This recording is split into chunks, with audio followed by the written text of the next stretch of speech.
નમસ્કાર, હું છું પરવીન પઠાણ અને ગુજરાતની વાત પ્રોગ્રામમાં તમારું સ્વાગત કરું છું। આજે આપણે આપણા આ પ્રોગ્રામમાં જાણીશું કે આપણા ગુજરાત રાજ્યમાં દિવસ દરમિયાન કઈ કઈ ઘટનાઓ બની છે અને કેવી રીતે બની છે, કયો છે સોશિયલ મીડિયાનો હોટ ટોપિક મુદ્દો। તે સમગ્ર જાણકારી વિસ્તારપૂર્વક આપણા આજના આ પ્રોગ્રામમાં આપણે નિહાળીશું। તો ચાલો જાણીએ અને નજર કરીએ શરૂઆતના મુખ્યના વિશેષ સમાચારો પર। દારૂડિયાઓને પકડવાની નવી ટેકનિક। બ્રેથ એનાલાઇઝરમાં રિઝલ્ટ ન મળતા વડોદરા પોલીસે વાહન ચાલકોને રોડ પરના સફેદ પટ્ટા પર ચલાવ્યા। બેલેન્સ ગુમાવે તો સમજો પીધેલા છે। તો બીજી બાજુ વીમો પકાવવા મિત્રને મારી નાખ્યું, ગળું દબાવી લાશ સળગાવી દીધી। પોતાને મૃત બતાવવા પાકીટ, મોબાઈલ અને આધાર કાર્ડ બાજુમાં રાખી દીધા। તો બીજી તરફ મંગેતરને મેસેજ મોકલનારાને આંતરડા બહાર કાઢી નાખ્યા। થાય તે કરી લેવું કહેતા જ માણસના યુવક પર છરી લઈ તૂટી પડ્યો। ઇન્સ્ટાના એક મેસેજે 19 વર્ષના રાહુલને હત્યારો બનાવ્યો। તો બીજી તરફ એક તો ભૂલ ને ઉપરથી દાદાગીરી। સીસીટીવી વાયરલ થયા છે। સુરતમાં ફરીવાર બીઆરટીએસ બસના ડ્રાઈવર સાથે મારામારી સર્જાઈ।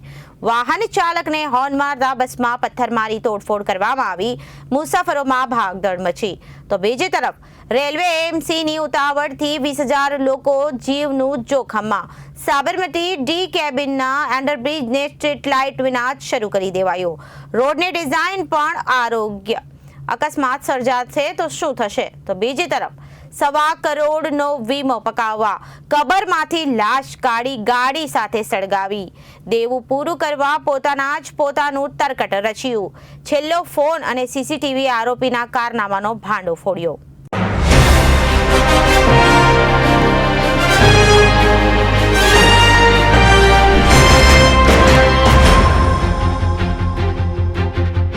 હવે જોઈએ સમાચારો વિગતવાર। 31ની ઉજવણીને લઈને વડોદરા શહેર અને જિલ્લા પોલીસે તૈયારીઓ કરી લીધી છે। મોટા ભાગની ઉજવણી પાર્ટીઓના આયોજન વડોદરાના ગ્રામ્ય વિસ્તારમાં થનાર છે।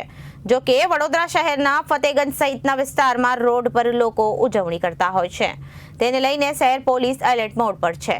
સામાન્ય રીતે બ્રેથ એનાલાઇઝરથી ચેક કરીને દારૂ પીધેલી વ્યક્તિને પોલીસ પકડતી હોય છે, પરંતુ વડોદરા પોલીસે દારૂડિયાઓને પકડવા માટે અનોખો કિમિયો અજમાવ્યો છે, જેમાં વાહન ચાલકોને રોડ પરના સફેદ પટ્ટા પર ચલાવ્યા હતા। જો કોઈ વાહન ચાલક પટ્ટા પર ન ચાલી શકે તો બેલેન્સ ગુમાવી દે તો તેને નશો કરેલો હોય તેવું માની શકાય છે। વડોદરા ડીસીપી ઝોન 2 અભય સોનીએ જણાવ્યું હતું કે ડ્રિંક અને ડ્રાઈવના કેસમાં અમે બ્રેથ એનાલાઇઝરનો ઉપયોગ કરીએ છીએ। બ્રેથ એનાલાઇઝરમાં બ્લડ આલ્કોહોલનું કેટલું પ્રમાણ છે તે દર્શાવે છે। જો બ્લડ આલ્કોહોલનું લેવલ ડ્રોપ થઈ જાય તો બ્રેથ એનાલાઇઝર ડિટેક્ટ કરી શકતું નથી। તો અમે બેલેન્સિંગ એક્ટ ઉપયોગ કરીએ છીએ, જેમાં પ્રાથમિક ચકાસણીના ભાગરૂપે રોડ પર લગાવેલા પટ્ટા પર વાહન ચાલકોએ ચલાવવામાં આવે છે, જેનાથી એ ખબર પડે છે કે વાહન ચાલકે નશો કરેલો છે કે નહીં। વડોદરા ગ્રામ્ય પોલીસે farm house, hotel, resort, cafe સહિત 211 જેટલા સંચાલકો સાથે મીટિંગ યોજી હતી। જરૂરી સૂચનાઓ આપ્યા હતા। જે સ્થળે પાર્ટીનું આયોજન કરાયું હતું ત્યાં કેફે, પીણું કે ડ્રગ્સનો નશો કરીને કોઈ ન આવે તો તે અંગે સૂચના અપાઈ છે। 31ની ઉજવણી દરમિયાન પ્રોબેશનર અધિક્ષક 3 ડીવાયએસપી, 20 પીઆઈ, 45 પીએસઆઈ તેમજ 400 થી વધુ પોલીસ કર્મચારીઓ જિલ્લાના જુદા જુદા ભાગે વાહન ચેકિંગ, બ્રેથ એનાલાઇઝર તેમજ એનડીપીએસ કિટ વડે ચેકિંગ કરશે।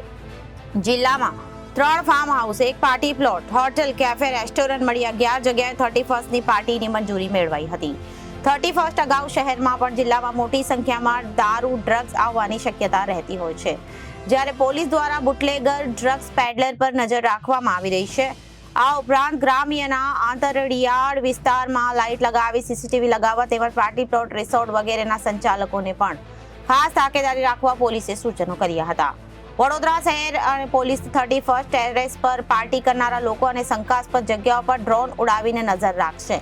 સોમવારે સાંજથી મોડી રાત્રે સુધી પેટ્રોલિંગ, વાહન ચેકિંગ કામગીરી કરી હતી।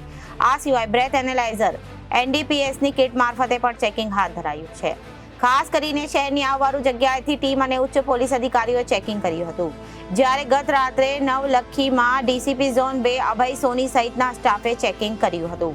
પોલીસ કમિશનરની સૂચનાથી શહેરના 4 ઝોન એસઓજી તથા ક્રાઇમ બ્રાન્ચની ટીમે પેટ્રોલિંગ કરીને વાહન ચેકિંગ, બ્રેથ એનાલાઇઝર સહિત ચેકિંગ કર્યું હતું। ગોંડલ તાલુકાના મોટા મહિકામાં ગત શુક્રવારે 27 ડિસેમ્બરમાં જર્જરિત મકાનમાંથી રાજકોટના પ્રૌઢની અર્ધ બળેલી હાલતમાં મળી આવેલી લાશની રહસ્યમય ઘટનાની પોલીસ તપાસમાં લાશ પ્રૌઢની નહીં પણ તેના મિત્રની હોવાનું બહાર આવતા સનસનાટી મચી જવા પામી છે. રાજકોટમાં રહેતા પ્રૌઢે વીમો પકાવવા કે કોઈ અન્ય કારણોસર મિત્રની હત્યા કરી પેટ્રોલ છાંટી સળગાવી દઈ પોતે મૃત જાહેર થાય તે માટે લાશની આસપાસ પોતાના ડોક્યુમેન્ટ રાખી દઈ ખોટી સ્ટોરી ઊભી કરી હતી. પરંતુ પોલીસે ખોફનાક કાવતરાના ગણતરીના કલાકોમાં ઘટસ્ફોટ કરી શાપર રહેતા શગીરને ઉઠાવી લઈ તપાસ હાથ ધરી નાસી છૂટેલા ખોફનાક સ્ટોરીના માસ્ટરમાઇન્ડને ઝડપી લેવા ચક્રો ગતિમાન કર્યા છે. ગત શુક્રવારના મોટા મહિકા ગામે ખંડેર હાલતમાં રહેતા મકાનમાંથી અર્ધ બળેલી હાલતમાં પુરુષની લાશ મળી આવતા લાશ બાદ મૂળ મોટા મહિકાના અને હાલ રાજકોટના મોરબી રોડ પર આવેલી સદગુરુ સોસાયટીમાં રહેતા હસમુખ મૂળશંકર ધાનેજા વ્યાસની હોવાનું ખુલ્યું હતું. રહસ્યમય ઘટનાને લઈ તાલુકા પોલીસના PI JP Rao, LCB PI VV Odedra અને એસઓજી પીએસઆઈ મિયાત્રા સહિતની પોલીસે તપાસ હાથ ધરી મૃતદેહને ફોરેન્સિક પીએમ માટે રાજકોટ ખસેડ્યો હતો. પીએમ રિપોર્ટમાં ગળું દબાવી હત્યા કરાયાનું બહાર આવતા પોલીસ પણ ચોંકી ઉઠી હતી. બીજી બાજુ રાજકોટ અને શાંતિનગરમાં રહેતી ગાયત્રી સંદીપગીરી ગોસ્વામી તેમના પતિ સંદીપગીરી બાજુમાં રહેતા હસમુખ વ્યાસ સાથે ગયા બાદ ઘરે પરત નહીં ફરતા અને પોલીસે બનાવને લંગે સગા સંબંધીની પૂછપરછમાં સંદીપગીરી સાથે ગયા હોવાની માહિતી મળી હતી. ગાયત્રીબેનનો સંપર્ક કર્યો અને દરમિયાન ગાયત્રીબેને હસમુખભાઈનો મૃતદેહ મળ્યાની જાણ થતા તે પીએમ રૂમ પર દોડી ગયા હતા અને મૃતદેહ પોતાના પતિની હોવાની શંકા દર્શાવી હતી. બાદમાં ફોરેન્સિક પીએમમાં શંકા યથાર્થ થઈ અને તે મૃતદેહ સંદીપગીરીનો હોવાનું બહાર આવ્યું હતું. પોલીસે અલગ અલગ ટીમ બનાવી ભેદ ઉકેલવા તપાસ હાથ ધરી હતી અને બનાવ સમયે 2 વ્યક્તિઓ હોવાનું જાણવા મળતા અલગ અલગ વ્યક્તિઓની પૂછપરછને અંતે બનાવ સમયે સાથે રહેલો શાપરમાં રહેતા સગીર હોવાની હકીકત ખુલતા સગીરને ઉઠાવી લઈ પૂછપરછ કરતા તેણે વટાણા વેરી દઈ સંદીપગીરીની હત્યા તેણે અને હસમુખે ગળું દબાવીને અને બાદમાં શરીરે પેટ્રોલ છાંટી સળગાવી દીધી હોવાનું કબૂલાત આપી હતી. પોલીસ સૂત્રો પાસેથી મળતી માહિતી મુજબ હસમુખ અને સંદીપગીરી પાડોશી હોય અને મિત્રો સાથે મુંબઈ જવાનું કહી શાપરથી શગીરાની સાથે લઈ ગુરુવારે રાત્રે મોટા મહિકા પહોંચ્યા હતા. ત્યાંના હસમુખના બાપ દાદાના ખંડેર હાલતમાં રહેલા મકાને પહોંચી હસમુખ તથા સગીરે સંદીપગીરીની ગળું દબાવી હત્યા કરી હતી. બાદમાં મૃતદેહ પાસે હસમુખે પોતાનું પાકીટ, આધાર કાર્ડ સહિતના ડોક્યુમેન્ટ રાખી દીધા હતા અને જેથી આ મૃતદેહ હસમુખનો હોવાનું બહાર આવે અને બાદમાં મોટા મહિકાના બસ સ્ટેન્ડ પાસે આવેલી પાનની દુકાને જઈ ગાડીમાં પેટ્રોલ ખાલી થઈ ગયું તેવું કહી દુકાનદાર પાસેથી પેટ્રોલ મેળવ્યું હતું અને ફરી ખંડેરમાં જઈ મૃતદેહ પર પેટ્રોલ છાંટી બંને નાસી છૂટ્યા હતા. શુક્રવારે ગોંડલ રહેતા હસમુખભાઈનો હિતેશભાઈ માતાજીના મળે દર્શન કરવા આવ્યો હોય પોતાના જૂના ખંડેર બનેલા મકાને આંટો મારવા જતા અર્ધ સળગેલી હાલતમાં મૃતદેહ જોતા અને તેની બાજુ પોતાના ભાઈનું પાકીટ, મોબાઈલ, આઈ કાર્ડ વગેરે જોતા ચોંકી ઉઠ્યા હતા. બાદમાં તેણે ગામના સરપંચને જાણ કરાતા સરપંચે બનાવ અંગે તાલુકા પોલીસમાં જાણ કરી હતી. પોલીસે ખોફનાક કાવતરાના માસ્ટરમાઇન્ડ હસમુખને ઝડપી લેવા તપાસ હાથ ધરી હતી. હસમુખ રાજકોટથી બીજી પત્ની સાથે રહે છે અને મૂળ મોટા મહિકાનો છે. ગોંડલ તાલુકા પોલીસ સ્ટેશને ફરિયાદી બેન Gayatriben, wife of Sandipgiri Amrutgiri Goswami police station ખાતે આવેલા અને તેઓને ફરિયાદ કરેલી કે તેના હસબન્ડને કોઈએ મોટા મહિકા ગામે સળગાવી નાખેલી હત્યા નિપજાવેલી હોય. તાત્કાલિક ગોંડલ તાલુકા પોલીસ સ્ટેશન ખાતે નવા કાયદાની કલમ મુજબ મર્ડરનો ગુનો દાખલ કરવામાં આવેલો છે અને આ ગુનાની તપાસ દરમિયાન આ કામના આરોપી હસમુખભાઈ ઉર્ફે અરશદભાઈ મૂળશંકરભાઈ થાંજા રે રાજકોટવાળા અને તેની સાથે એક સગીર વયનો આરોપી હોય જેમાં સગીર વયના આરોપીને આજરોજ રાઉન્ડ અપ કરવામાં આવેલા છે અને આ જે નાસ્તા ફરતા આરોપી છે હસમુખભાઈ ઉર્ફે હર્ષદભાઈ એને પકડવા માટે એલસીબી તથા અમારા ગોંડલ તાલુકા પોલીસ સ્ટેશનની જુદી જુદી ટીમો રવાના કરેલી છે. કોઈ પણ કારણોસર આને જે ભોગ બનનાર છે સંદીપ ગીરી અમૃતગીરી તેનું મોત નિપજાવવા બાબત છે. આ બાબતે ગોંડલ તાલુકા પોલીસ સ્ટેશને તાત્કાલિક મર્ડરની એફઆઈઆર દાખલ કરવામાં આવેલી છે અને આ બાબતે આગળની તપાસ ગોંડલ તાલુકા પીઆઈ રાવ ચલાવી રહ્યા છે અને આ કામે હાલે તપાસ ચાલુ છે. ગાંધીનગરના માણસા નજીક ધોળાકુવા ગામે યુવકની કરપીણ હત્યાના કેસોનો ભેદ ઉકેલવામાં પોલીસને સફળતા મળી છે. પોતાની મંગેતરને ઇન્સ્ટાગ્રામ પર મેસેજ મોકલવા બાબતે થયેલી બોલાચાલીમાં ઉશ્કેરાઈને ગાંધીનગરના સિહોલી ગામના 19 વર્ષીય યુવકે સગીર મિત્ર સાથે મળીને તીક્ષ્ણ હથિયારથી હત્યા કરી હોવાનું બહાર આવ્યું છે. પોલીસે હત્યારા યુવક અને સગીરને ચિલોડા નજીકથી ઝડપી પાડી વધુ તપાસ હાથ ધરી છે. આ ઘટનાની વિગતોએ વાત કરીએ તો માણસના ધોળાકુવા ગામનો દશરથ દિલીપજી ઠાકોર છૂટક મજૂરી કરે છે. શનિવારે રાત્રે ગામમાં જવાનું કહીને ઘરેથી નીકળ્યો હતો. મોડે સુધી તે ઘરે પરત ન આવ્યો હતો અને તેનો મોબાઈલ બંધ આવતો હતો. રવિવારે સવારે 9 વાગ્યાના અરસામાં દશરથના પિતા દિલીપજી ઠાકોરને જાણવા મળ્યું કે દશરથને કોઈએ મારી ગાયત્રી મંદિર તરફ જતા રોડની બાજુમાં ખેતરમાં નાખી દીધો છે. જેથી ખેતરમાં જઈને જોયું તો દશરથ મરણ ગયેલી હાલતમાં લોહી લુહાણ પડ્યો હતો. તેના ગળા, મોઢા ઉપર તથા પેટ પર કોઈ તીક્ષ્ણ હથિયારના ઘા મારેલા હતા અને પેટમાંથી આંતરડા બહાર નીકળી ગયા હતા. આ મામલે માણસા પોલીસ અને એલસીબીની ટીમે તપાસ હાથ ધરી હતી. ટેકનિકલ સર્વેલન્સ દરમિયાન પોલીસની દશરથના ઇન્સ્ટાગ્રામ એકાઉન્ટ પર કેટલીક પોસ્ટ જોવા મળી હતી, જેના કારણે પ્રેમ પ્રકરણમાં હત્યાની આશંકા ઊભી થઈ હતી. ઇન્સ્ટાગ્રામ પર દશરથે મહેસાણાના અને તેના યુવક સાથે ધોળાકુવા નજીક જોવા મળ્યો હતો, જેથી પોલીસે તેની સગાઈ થઈ અને તે વિરુદ્ધ તપાસ હાથ ધરી હતી. યુવકે શનિવારે ધોળાકુવા નજીક જોવા મળ્યો હતો, જેથી પોલીસે આ યુવકને શોધવા કવાયત આદરી હતી. ચિલોડા નજીક પોલીસે સિહોલી ગામના રાહુલ કાનજી ઠાકોરને શંકાના આધારે પકડ્યો હતો. તેની સાથે તે ગામના વડોદરાનો સગીર પણ હતો. બંને શંકમદની પૂછપરછ દરમિયાન હત્યાનો ભેદ ખુલ્યો હતો. આરોપી રાહુલની સગાઈ મહેસાણાના એક ગામની યુવતી સાથે થઈ હતી. આ યુવતીના મામા ધોળાકુવામાં રહેતા હોવાથી દશરથ તેને ઓળખતો હતો. દશરથે યુવતીને ઇન્સ્ટાગ્રામ પર મેસેજ મોકલ્યા. યુવતીના ઇન્સ્ટાગ્રામ એકાઉન્ટના પાસવર્ડ રાહુલ પાસે હોવાથી તેને આ પોસ્ટ અંગે ખબર પડી હતી. રાહુલ પોતાના સગીર મિત્ર સાથે એક્ટિવા પર ધોળાકુવા આવ્યો હતો અને દશરથને મળવા બોલાવ્યો હતો. બાદમાં દશરથને ઇન્સ્ટાગ્રામ પર મેસેજ નહીં કરવા અને યુવતીનો પીછો નહીં કરવા રાહુલે કહ્યું હતું. દશરથે જે થાય તે કરી લેવાનું કહેતા રાહુલ ઉશ્કેરાયો હતો ને પોતાની પાસે રહેલા તીક્ષ્ણ હથિયારથી હુમલો કરી આધેધડ ઘા ઝીકાતા દશરથનું મોત થયું હતું. ત્યારબાદ રાહુલ અને સગીર એક્ટિવા લઈને હિંમતનગર તરફ ગયા હતા, જ્યાં નંબર વગરનું એક્ટિવા હોવાથી ગાંભોઈ પોલીસે એક્ટિવા ડિટેઇન કર્યું હતું. એક્ટિવા પોલીસને સોંપીને બંને મિત્રો ચિલોડા તરફ આવી રહ્યા હતા. ત્યારે અગાઉથી તેમને શોધી રહેલી પોલીસના અંગે બાતમી મળી હતી. પોલીસે હત્યારા રાહુલ અને સગીરને ઝડપી લીધા હતા. પ્રાથમિક તપાસમાં આરોપીએ હત્યા કરી હોવાનું ખુલ્યું છે. આ અંગે માણસા પીઆઈ પીજે ચુડાસમાએ જણાવ્યું કે મંગેતરને મેસેજ મોકલવાની વાતે હત્યાને અંજામ આપવામાં આવ્યો છે. આરોપીઓનું એક્ટિવા ગાંભોઈ ખાતે પોલીસે ડિટેઇન કર્યું હતું. આ દરમિયાન લોકલ ક્રાઇમ બ્રાન્ચ સહિતની ટીમો અને આરોપીઓને શોધવા અલગ અલગ દિશામાં કાર્યરત હતી. એ દરમિયાન ટેકનિકલ સોર્સના આધારે સર્કલ નજીકથી આરોપીઓને દબોચી લેવામાં આવ્યો છે અને આગળની તપાસ ચાલી રહી છે. સુરતમાં બીઆરટીએસ સેવામાં ફરી એકવાર હિંસક ઘટના સામે આવી છે. કડોદરાથી સ્ટેશન તરફ જતી બીઆરટીએસ બસમાં સ્મેર હોસ્પિટલ નજીક અજાણ્યા વાહન ચાલકે પથ્થર મારી તોડફોડ કરી હતી. માત્ર હોર્ન મારવા જતા યુવક ઉશ્કેરાઈ ગયો હતો અને ડ્રાઈવરને મારી દાદાગીરી પણ કરી હતી. આ ઘટના બનતા સીસીટીવીમાં કેદ થઈ છે. આજ રોજ કડોદરાથી સ્ટેશન તરફ જઈ રહેલી બીઆરટીએસ બસ પર સ્મેર હોસ્પિટલ નજીક પહોંચી હતી, જ્યાં વાહન ચાલકો અને બીઆરટીએસ રૂટ ઘૂસી ગયા હતા. થોડો ટ્રાફિક થઈ ગયો હતો, જેના પગલે બીઆરટીએસ બસના ચાલકે આગળ રહેલા વાહન ચાલકને હોર્ન માર્યું હતું. ત્યારબાદ વાહન ચાલક ઉશ્કેરાઈ ગયો હતો અને ડ્રાઈવર સાથે અપશબ્દ સાથે દાદાગીરી કરવા લાગ્યો હતો.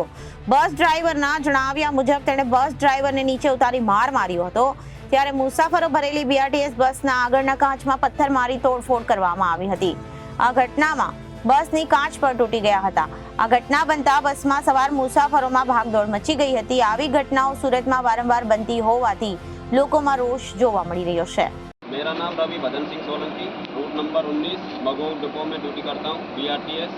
मैं कड़ोदरा से स्टेशन जा रहा था. 12 बजे का टाइम था दोपहर का.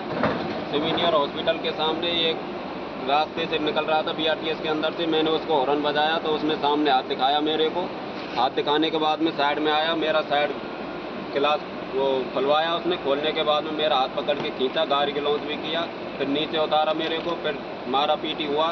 उसके साथ वालों ने मेरे को फिर गाड़ी निकालने के लिए बोला. मैंने गाड़ी निकाला तो थोड़ा वो भाग के आया और पत्थर हाथ में पत्थर लेके साइड गिलास ड्राइवर साइड का साइड गिलास छोड़ा और मेरे हाथ में भी ये लगा है थोड़ा. જો તમે અમદાવાદમાં સાબરમતી ડીકેબીના નવા બનેલા અંડરબ્રિજમાંથી પસાર થવાના હોય તો તમારા જોખમે પસાર થજો, કારણ કે નવા અંડરબ્રિજમાં સ્ટ્રીટ લાઇટ નાખવામાં આવી નથી. જ્યાં વળાંક આવેલા છે ત્યાં અકસ્માત સર્જાય તેવી રીતોનો વળાંક આપવામાં આવ્યા છે. તાવડે અંડરબ્રિજ શરૂ કરીને ફાટક બંધ કરી દેવામાં આવ્યું છે, જેના કારણે વાહન ચાલકોને અવરજવરમાં ખૂબ જ તકલીફ પડી છે. રોડ પર અકસ્માત સર્જાય તેવી ડિઝાઇન સાથે બનાવવામાં આવ્યો છે અંડરપાસ. આ અંડરબ્રિજમાંથી સ્કૂલમાં અવરજવર કરતા બાળકો સહિત રોજના 15 થી 20,000 લોકો પસાર થાય છે, જેમના જીવનનું જોખમ ઊભું થયું છે. કોઈ પણ પ્રકારનું આયોજન કર્યા વિના જ રેલવે વિભાગ અને કોર્પોરેશન દ્વારા ઉતાવળે અંડરબ્રિજને લોકો માટે શરૂ કરી દેવાયો છે. આ સમગ્ર મામલાને ભાજપના ધારાસભ્ય અને મ્યુનિસિપલ કોર્પોરેશનના ડેપ્યુટી મ્યુનિસિપલ કમિશનર સહિતના અધિકારીઓ ખૂબ હળવાશથી લઈ રહ્યા છે. સાબરમતી વિધાનસભાના ભાજપના ધારાસભ્ય ડોક્ટર હર્ષદ પટેલને પૂછતા તેઓએ જણાવ્યું કે હું આ મામલે જોમડાવી લઉં છું. Deputy municipal commissioner Amritesh Aurangabad કરે પણ હું આ બાબતે જોમડાવી લઈ છું અને તપાસ કરાવી લઈ છું કે તેઓ જવાબ શું આપ્યો હતો. ફાટક મુક્ત અમદાવાદ અંતર્ગત રેલવે ફાટક પર અંડરબ્રિજ બનાવવામાં પશ્ચિમ રેલવેના અમદાવાદ ડિવિઝનના ઇજનેર વિભાગ અને અમદાવાદ મ્યુનિસિપલ કોર્પોરેશન દ્વારા ડીકેબીન ફાટક પાસે રેલવે અંડરબ્રિજ બનાવવામાં આવ્યો છે. જોકે રેલવે અને કોર્પોરેશને અંડરબ્રિજમાં સ્ટ્રીટ લાઇટ નાખી હતી, જેના કારણે રાત્રિના સમયે વાહન ચાલકોને અવરજવર કરવામાં ખૂબ જ મુશ્કેલીનો સામનો કરવો પડી શકે છે. અંધકારમાં જો કોઈ વ્યક્તિ ત્યાંથી પસાર થાય તો અકસ્માત અથવા કોઈ અનિચ્છનીય બનાવ બની શકે છે. બીજી તરફ ખામીયુક્ત ડિઝાઇન પણ હોય તેવું ગણાય છે, કારણ કે અંડરબ્રિજમાંથી બહાર નીકળતાની સાથે સામેથી આવતા વાહન ચાલકો સાથે અકસ્માત થાય તેમ છે.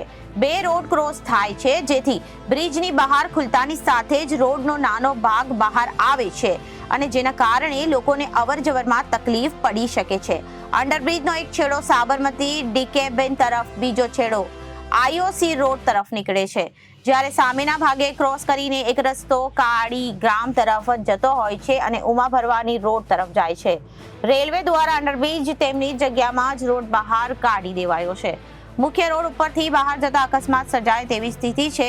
સીધો મુખ્ય રોડ સાથે ક્યાંક કનેક્ટ કરવામાં આવ્યો નથી. ડીકેબીન અંડરબ્રિજમાંથી તો ભારે વાહનો પણ પસાર થઈ રહ્યા છે, જેમાં પ્રતિબંધ હોવો જોઈએ, છતાં મોટા ટ્રેકો અહીંયાથી પસાર થાય છે. ડીકેબીન ફાટક બંધ કરી દીધું છે. નવો અંડરબ્રિજ બન્યો હોવાને કારણે લોકોને હજી ક્યાંથી કઈ બાજુ કઈ તરફ બહાર નીકળે તેની ખબર પડતી નથી. જોકે છેડો કાળી ગામ તરફ નીકળે છે. જાડી ઝાખરા અને ખુલ્લો વિસ્તાર છે. એક પણ સ્ટ્રીટ લાઇટ ન હોવાને કારણે જો રાત્રે કોઈ મહિલા કે દીકરી એકલા વાહન લઈને નીકળે તો એ અનિચ્છનીય બનાવ બની શકે તેમ છે. પ્રતિદિન એસજી હાઈવે તરફ તેમજ કાળી ગામ જવા માટે વાહન ચાલકોની સંખ્યા વધી રહી છે, ત્યારે સ્ટ્રીટ લાઇટ ના નાખ્યા વિના ખામીયુક્ત ડિઝાઇન અને કોઈ પણ વાહન ચાલકોને સર્વે કર્યા વિના બનાવવામાં આવેલા અંડરબ્રિજના કારણે દરરોજ વાહન ચાલકોને અકસ્માતનો સામનો કરવો પડી શકે તેમ છે. આઈઓસી ફાટક પાસે પણ આવી જ પરિસ્થિતિ સર્જાઈ છે. જ્યાં અંડરબ્રિજ બનાવ્યું છે ત્યાં જ આવી સમસ્યા છે. જે વાહન ચાલકને અંડરબ્રિજમાંથી બહાર નીકળીને ચાંદખેડા તરફ જવું હોય તો તરત જ વાહન વાળવું પડે છે, પરંતુ જો મોટી ગાડી હોય તો તેને 2 વખત પાછળ લાવવી પડે. ત્યારબાદ તે પોતાના વાહન વળાવી અને ચાંદખેડા તરફ જઈ શકે છે. ડીકેબીન તરફથી આવતા વાહનો સીધા અકસ્માત સર્જે તેવી ખામી સાથે અંડરબ્રિજ બનાવવામાં આવ્યો છે. ન્યૂ રણીપ અને એસજી હાઈવે તરફ જવાનો જે છેડો છે તેની તરફ તો હજી સુધી રોડ જ બન્યો નથી. જે છેડો આપવામાં આવ્યો છે તે ન્યૂ રણીપ એસજી હાઈવે તરફ આપવાની જગ્યાએ ઉમા ભવાની રેલવે ફાટક તરફ જ જતા રોડ પર આપ્યો છે, જેના કારણે મોટા ભાગના લોકોને પોતાના વાહન ડાબી તરફ વાળીને જવા પડે છે અને ત્યાંથી આવતા વાહનો પણ વાળવા પડે છે, જેના કારણે અકસ્માત સર્જાઈ શકે છે. ચાંદખેડા વોર્ડના કોંગ્રેસના કોર્પોરેટર કેસરિયાએ વાતચીતમાં જણાવ્યું હતું કે જ્યારે નવો અંડરબ્રિજ બનાવવામાં આવે તો તેમાં પહેલા સ્ટ્રીટ લાઇટ નાખવાની હોય છે, પછી બ્રિજ શરૂ કરવાનો હોય છે, પરંતુ જો અહીંયા લાઇટો નથી નાખવામાં આવેલી હોય તો આ મામલે લાઇટ વિભાગના અધિકારીઓ સાથે વાત કરીને તપાસ કરવી જોઈએ. ચાંદખેડા વોર્ડના ભાજપના કોર્પોરેટર રાકેશ બ્રહ્મભટ્ટે જણાવ્યું કે અંડરબ્રિજ મામલે મેં રજૂઆત કરી દીધી હતી. જો સ્ટ્રીટ લાઇટ નાખવામાં નથી આવેલી હોય તે લઈને ટેમ્પરરી લાઇટ નાખવાની વ્યવસ્થા કરવા માટેની સૂચના આપી દેવામાં આવી છે. આ મામલે અધિકારીઓ સાથે રાઉન્ડ લઈ અને તપાસ કરી ઝડપથી સ્ટ્રીટ લાઇટ નાખવા માટે જાણ કરીશું. જ્યાં સુધી કામગીરી ન થાય ત્યાં સુધી ફાટકને ખોલવા માટે પણ જાણ કરીશું. પશ્ચિમ રેલવેના અમદાવાદ ડિવિઝનના divisional railway manager Sudhir Kumar શર્માનો સંપર્ક કરાતા તેઓને સંપર્ક થઈ શક્યો ન હતો. બ્રિજ પ્રોજેક્ટ વિભાગના ડેપ્યુટી એન્જિનિયર જિગ્નેશ શાહનો સંપર્ક કરતા તેઓને સંપર્ક થઈ શક્યો ન હતો. અને અહીં એ પણ નોંધનીય છે કે પ્રજાના ચૂંટાયેલા પ્રતિનિધિઓ એવા સાબરમતી વોર્ડના ભાજપના ધારાસભ્ય ડોક્ટર હર્ષદ પટેલ ચાંદખેડા વોર્ડના કોર્પોરેટર અને મ્યુનિસિપલ કોર્પોરેશન અધિકારીઓ, deputy municipal commissioner Amritsar, Aurangabad crore bridge પ્રોજેક્ટના ડેપ્યુટી એન્જિનિયર જિગ્નેશ શાહ અને પશ્ચિમ રેલવેના અમદાવાદ ડિવિઝનના divisional railway manager Sudhir Sharma દ્વારા યોગ્ય ધ્યાન ન આપવાને કારણે થઈને આજે સ્ટ્રીટ લાઇટ અને રેલવે મેનેજર સુધીર શર્મા દ્વારા યોગ્ય ધ્યાન ન આપવાને કારણે થઈને આજે સ્ટ્રીટ લાઇટ વિનાનો અંડરબ્રિજ શરૂ થઈ ગયો છે. ચાંદખેડા વોર્ડમાં નિષ્ક્રિય બનેલા કોર્પોરેટરો પ્રજાની સમસ્યા અને કામગીરી ઉપર ધ્યાન ન આપતા હોવાના કારણે લોકોને હવે હાલાકીનો સામનો કરવો પડશે. સાબરમતી ડીકેબીન ખાતે રેલવે અંડરબ્રિજ બનાવવામાં આવતો હતો ત્યારે આ વિસ્તારનું ડીકેબીન AMTS બસ સ્ટેન્ડ બંધ કરી તેને તોડી પાડવામાં આવ્યું હતું. બસ માત્ર વલ્લભ પાર્ક સુધી જતી હતી, પરંતુ હવે આ વિસ્તારના રહેવાસીઓ માટે ડીકેબીન, AMTS અને બસ સ્ટેન્ડ ક્યાંક બનાવવામાં આવ્યું નથી. બસો વલ્લભ પાર્ક સુધી જશે એવી જાહેરાત કરવામાં આવી છે, પરંતુ બસ ડીકેબીન ફાટક સુધી આવે છે છતાં ક્યાંક બસ સ્ટેન્ડ નથી, જેથી રોડ ઉપર રેલવેની જગ્યામાં બસ મૂકવી પડે. વડગામ તાલુકાના ધનપરા નજીક 5 દિવસ અગાઉ કાર સાથે સળગી ગયેલા અજાણ્યા શખ્સની ઘટનાનો ભેદ પોલીસે ઉકેલ્યો છે, જેમાં ઠેલાણાના શખ્સે લોનનું દેવું ભરપાઈ કરવા માટે પોતાનું તરકટ રચી રૂપિયા 1.26 કરોડનો વીમો પાસ કરાવવા ઘટનાને અંજામ આપ્યો હતો. 4 મહિના અગાઉ મૃત્યુ પામેલા ગામના જ વ્યક્તિઓને મૃતદેહ સ્મશાનમાંથી બહાર કાઢી કારમાં મૂકી સળગાવી દીધો હોવાનું સામે આવ્યું છે. પોલીસે આ કારસ્થાનમાં સામેલ મુખ્ય આરોપીને શાગીર્દોની ધરપકડ કરી મુખ્ય આરોપીને ઝડપી લેવા માટે તપાસ હાથ ધરી છે. આ ઘટનાની વિગતે વાત કરીએ તો ગત તારીખ 27 ડિસેમ્બરના રોજ બનાસકાંઠા જિલ્લાના વડગામ તાલુકાના ધનપુરા ગામ પાસેથી એક સળગેલી હાલતમાં કાર મળી આવી હતી, જેમાં ચાલકની સંપૂર્ણપણે બળીને ખાક થઈ ગયેલી ડેડ બોડી મળી આવી હતી. આ ઘટનાની જાણ ગ્રામજનોને પોલીસને જાણ કરતા પોલીસ ઘટના સ્થળે દોડી આવી હતી અને તપાસ હાથ ધરી હતી, જેમાં આ કારમાં વડગામના ઢેલાણા ગામે રહેતા દલપતસિંહ ઉર્ફે ભગવાનસિંહ કરસનજી પરમાર બળીને ખાક થઈ ગયા હોવાનું જાણવા મળ્યું હતું. જોકે બાદમાં પોલીસને આ ઘટનામાં અનેક શંકાઓ ઊભી થઈ હતી. પોલીસને શંકાઓ જતા પોલીસે ઊંડાણપૂર્વક તપાસ કરતા દલપતસિંહ જીવિત હોવાની જાણ થઈ હતી. દલપતસિંહ જીવિત હોવાનું સામે આવતા કારમાં સળગી જનાર વ્યક્તિ કોણ હતી તેની તપાસ હાથ ધરાઈ હતી. પોલીસે દલપતસિંહના મોબાઈલના CDR ચેક કરતા દલપતસિંહની સાથે છેલ્લી વાત મહેશ નરસંગજી ઠાકોર નામના શખ્સે કરી હોવાનું સામે આવ્યું હતું. આથી પોલીસે મહેશ ઠાકોર ઘોડિયાના ભેમા ભીખાજી રાજપૂત, દાંતાના ખેરમાળના દેવા લલ્લુભાઈ ગમાર અને સુરેશ બાબુભાઈ બબુડિયાની પોલીસ મથકે લાવીને પૂછપરછ શરૂ કરી હતી. દલપતસિંહના મિત્રોની પૂછપરછમાં પોલીસને જાણવા મળ્યું હતું કે દલપતસિંહે કેદારનાથ હોટલ બનાવી હતી, જેના ઉપર રૂપિયા 15 લાખની લોન અને કાર ઉપર 1.80 લાખની લોન મળી કુલ 16.80 લાખનું દેવું હતું. આ લોન ભરપાઈ ન કરવી પડે તે માટે દલપતસિંહ પોતાના રૂપિયા 1 કરોડનો અકસ્માત મૃત્યુ વીમો અને રૂપિયા 26 લાખનો LICનો વીમો મળી કુલ રૂપિયા 1.26 કરોડનો ક્લેમ પાસ કરાવવા માટે પોતાના જ મોતનું તરકટ રચ્યું હતું. આ બાદ આરોપીઓએ ઢેલાણા ગામે 4 મહિના અગાઉ મૃત્યુ પામેલા રમેશભાઈ તળશીભાઈ સોલંકીનો મૃતદેહ સ્મશાનમાં જમીનમાં ખોદીને બહાર કાઢ્યો હતો. મૃતદેહ પોતાની કાર નંબર GJ01HJ9718 માં મૂકી ધનપરા નજીક જ્વલનશીલ પ્રવાહી છાંટી કાર સાથે મૃતદેહને સળગાવી દીધો હતો અને કારમાં પોતે મરી ગયો હોવાનું જાહેર કરવાના ઈરાદે આ દલપતસિંહ ફરાર થઈ ગયો હતો. દલપતસિંહના મિત્રોએ કબૂલાત આપતા એની ચોકસાઈ કરવા પોલીસે તપાસ કરતા 4 મહિના અગાઉ મૃત્યુ પામેલા ગામના રમેશભાઈ તળશીભાઈ સોલંકીનો મૃતદેહ જ્યાં દાટ્યો હતો ત્યાં ખોદકામ કરતા અંદરથી મૃતદેહ ન નીકળ્યો હતો. આ અંગે બનાસકાંઠા જિલ્લા પોલીસ વડા અક્ષયરાજ મકવાણાએ જણાવ્યું હતું કે કાવતરાને અંજામ આપ્યા પછી દલપતસિંહનો તેના મિત્ર મહેશજી ઠાકોરે છેલ્લો સંપર્ક કર્યો હતો, જેથી પછી પોલીસે ટીમે CCTV કેમેરાના ફૂટેજ તપાસ્યા હતા, જેમાં શાગીર્દો દલપતસિંહને બાઇક ઉપર મૂકવા જતા હોવાનું સામે આવ્યું હતું.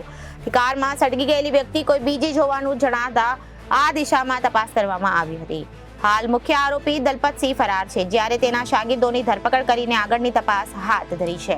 તો અત્યારે ગુજરાતની વાતમાં વિરામ લઈએ. વધુ સમાચારો જોવા માટે જોતા રહો જનાદેશ ન્યૂઝ. નમસ્કાર.